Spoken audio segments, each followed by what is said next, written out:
গেল বছর মার্কিন প্রেসিডেন্ট নির্বাচনের সময় যুক্তরাষ্ট্রের প্রায় সবকটি কেন্দ্রীয় সংস্থা ও দপ্তর বিলুপ্ত করার প্রতিশ্রুতি দিয়েছিলেন ডোনাল্ড ট্রাম্প।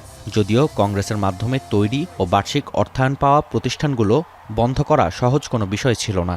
তাই ক্ষমতা গ্রহণের পর উদ্ভট কিছু নীতি গ্রহণ করেন মার্কিন প্রেসিডেন্ট।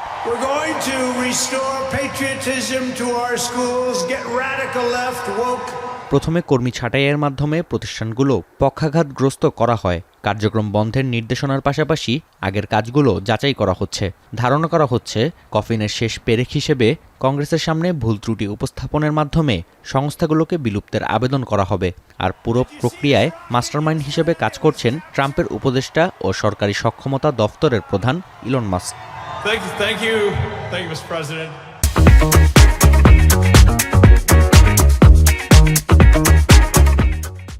বিশ্বের শীর্ষ ধনীর বলির শিকার মার্কিন ভোক্তা আর্থিক সংরক্ষণ সংস্থা সিএফপিবি, আন্তর্জাতিক উন্নয়ন সংস্থা ইউএসএআইডি ও শিক্ষা দপ্তর। এর মধ্যে ইউএসএআইডি বন্ধে সরাসরি মাস্কের সম্পৃক্ততা পাওয়া গেছে, যা অবৈধ বলে মত বিশ্লেষকদের।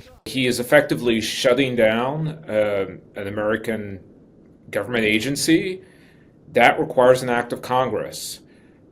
He is effectively firing or putting on administrative leave huge proportions of the federal workforce. Again, even the president doesn't have the power to do this. USAID is an agency that was both authorized and funded by the United States Congress, and it would take an act of the Congress. It's that simple. And so neither the president nor does Elon Musk have the authority to shut them down.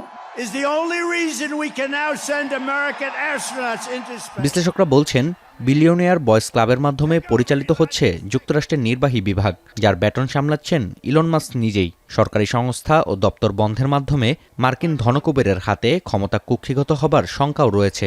I'm deeply concerned about the precedent being set here that this is, in my view, an egregious executive branch overreach. I don't believe they have this authority, at least not without the consent of Congress.